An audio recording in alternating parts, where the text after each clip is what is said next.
بسم اللہ الرحمن الرحیم۔ السلام علیکم۔ اللہ تعالیٰ کی طرف سے قرآن پاک ہمیں گفٹ دیا گیا ہے اور یہ بابرکت کتاب کے معجزے بھی اللہ تعالیٰ دکھاتا رہتا ہے تاکہ لوگوں کو پتہ چلے کہ یہ جو کتاب ہے یہ حق پر مبنی ہے۔ آپ نے مصر کے قاری عبدالباسط کا نام تو سنا ہوگا۔ یہ جب قرآن پاک کی تلاوت کرتے تھے تو ڈوب کر پڑھتے تھے۔ جو بھی ان کی آواز سنتا تھا وہ اش اش کر اٹھتا تھا اور سننے والے چاہتے تھے کہ قاری صاحب ساری زندگی ایسے ہی پڑھتے رہیں اور ہم ان کو دیکھ کر سنتے رہیں، کیونکہ ان کی آواز میں تاثیر ہی ایسی تھی، ایسے لگتا تھا کہ ان کی رگوں رگوں میں قرآن پاک بس چکا ہے۔ یہ کافی اچھے اور مہربان شخصیت کے تھے۔ ایک بار امریکہ کے اندر تشریف لے کر آئے۔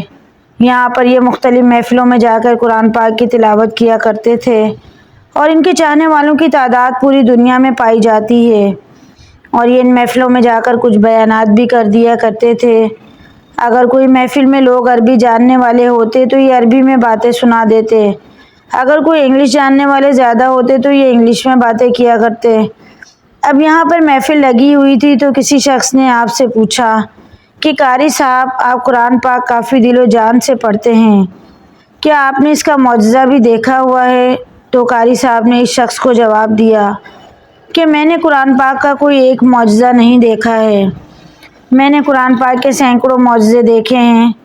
تو وہ شخص کہنے لگا کہ مہربانی کر کے ہمیں بھی کوئی ایسا واقعہ سنائیں جس سے ہمارا ایمان تازہ ہو جائے۔ پھر قاری صاحب نے اس شخص سے کہا کہ چلو میں تمہیں ایک واقعہ سناتا ہوں۔ یہ اس وقت کی بات ہے جب مصر کا صدر جمال عبد الناصر تھا۔ جس ملک کے صدر یا وزیر اعظم ہوتے ہیں وہ ہمیشہ دوسرے ملکوں کا دورہ کرتے رہتے ہیں تاکہ ان کے ساتھ تعلقات اچھے رہیں، اور ان سے کوئی چیزیں وغیرہ خریدنی ہوں تو یہ آپس میں ایک دوسرے کو دیتے رہتے ہیں۔ ایک بار انہیں بھی روس کا دورہ کرنا تھا۔ جمال عبد الناصر کو بتایا گیا کہ فلاں دن ہم نے روس جانا ہے، تو وہ بھی دن بھی آن پہنچا اور یہ روس کی طرف روانہ ہو گئے۔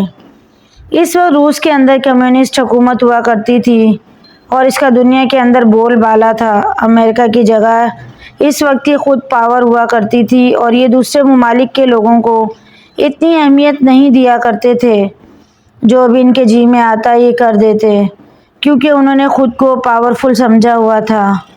یہ تو پھر اللہ کی قدرت سے وہاں پر جہاد آیا تو بعد میں روس کے کئی ٹکڑے ہو گئے اور اس طرح ان کی پاور خاک میں مل گئی۔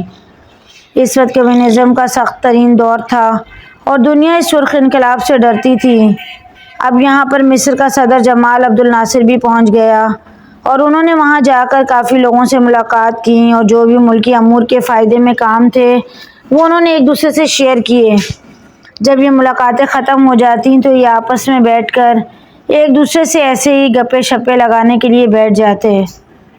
اب ان کے درمیان باتیں ہو رہی تھیں تو ان میں سے جو کمیونسٹ بیٹھے ہوئے تھے انہوں نے کہا، کیا تم جمال عبد الناصر مسلمان بنے پھرتے ہو؟ تم ہماری سرخ کتاب کو سنبھالو اور ہماری طرف آ جاؤ، ہم تمہارے ملک کو آسمان کی بلندیوں پر لے جائیں گے اور تمہیں ایسی ٹیکنالوجی دیں گے جس سے تمہارا ملک ترقی کرے گا۔ دنیا والے تمہیں دیکھتے رہ جائیں گے اور سوچیں گے کہ ان کا ملک کیسے ترقی کر رہا ہے۔ ہم تمہیں ترقی یافتہ ملکوں کی لسٹ میں لا کھڑا کریں گے۔ بس تم ایک کام کرو، اسلام کو چھوڑ دو اور تم ہمارا مذہب کمیونزم اپنا لو۔ جمال عبد الناصر ان کی باتیں سنتے رہے اور پھر ان کو جواب دیا، لیکن ان کا جو جواب تھا وہ تسلی بخش نہیں تھا۔ پھر ان کی ملاقات ختم ہو گئی اور یہ واپس اپنے ملک کی طرف چلا آیا۔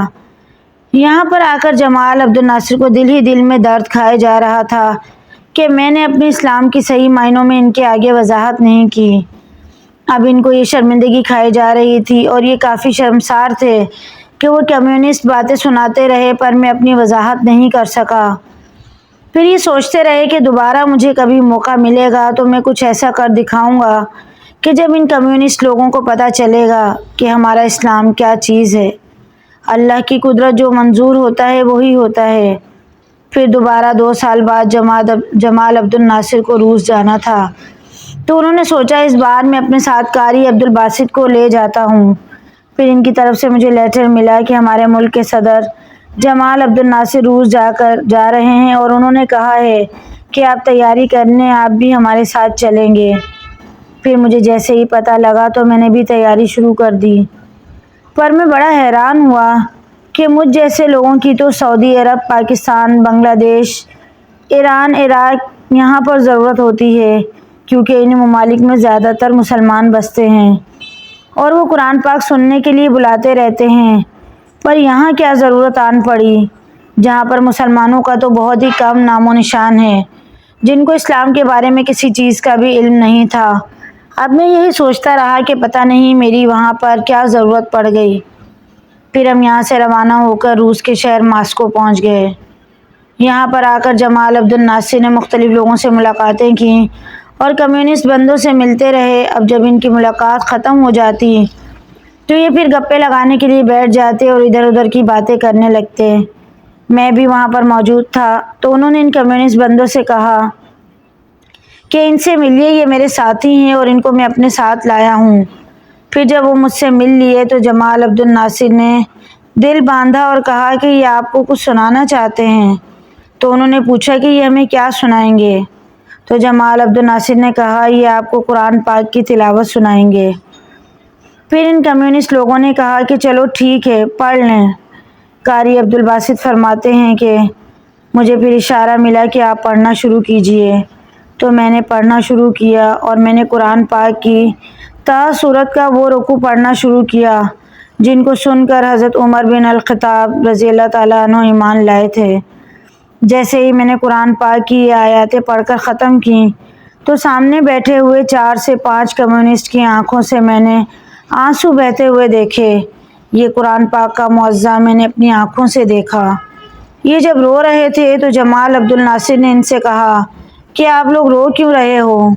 تو یہ کہنے لگے کہ پتہ نہیں آپ کے ساتھی نے کیا پڑھا ہے، ہماری تو سمجھ میں کچھ نہیں آیا، یہ کیسے ہوا کہ ہماری آنکھوں سے آنسو آنے لگے۔ ان کی تلاوت میں کچھ ایسی تاثیر تھی کہ ہماری آنکھوں سے آنسو خود بخود جاری ہونا شروع ہو گئے اور ہمارا دل موم ہو گیا، ہمارا دل خود بخود ہی آنسوؤں سے بھر آیا اور ہم پر لرزہ طاری ہو گیا۔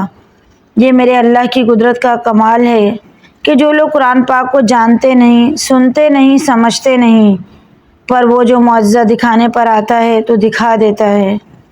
جبکہ اس دور میں کمیونسٹ پارٹی والے دنیا پر حکمرانی کر رہے تھے اور اپنا دبدبہ جمائے ہوئے تھے، پر میرے رب نے ان کو بھی قرآن پاک کی تلاوت سننے پر موم کر دیا۔ اور یہ کوئی عام کتاب نہیں ہے، یہ برحق ہے کہ جو ہمارے رب کی طرف سے ہم کو انعام کی صورت میں ملی ہے۔ قرآن پاک کی تفسیر ہی ایسی ہے کہ جو بھی اس کو سمجھ لے وہ اپنی آخرت سنوار لیتا ہے، اور وہ جو میرا رب ہے اس کا یہ کلام پاک برحق ہے، اور یہ وہ کتاب پاک ہے جس کو دیکھ کر مسلمان ہو جاتے ہیں اور جس کی تلاوت سن کر ان کا دل پتھر کی طرح بھی ہو تو پگھل جاتا ہے۔ اور آپ لوگوں کو دنیا اور آخرت کی کامیابی کے لیے 5 وقت کی نماز پڑھنی چاہیے اور ساتھ ہی قرآن پاک کی تلاوت کرتے رہنا چاہیے، اور یہی کتاب قرآن پاک آپ کی حفاظت فرمائے گا، کیونکہ بہت ہی جلد ہم واپس اپنے رب کی طرف لوٹ کر جانے والے ہیں۔ بھائیوں اور بہنوں، اللہ پاک ہمیں جنت الفردوس میں اعلیٰ مقام عطا فرمائے، آمین۔ مزید ایسی ویڈیوز کے لیے چینل کو ضرور سبسکرائب کیجیے۔ ویڈیو پسند آئے تو لائک، شیئر، کمنٹ کریں۔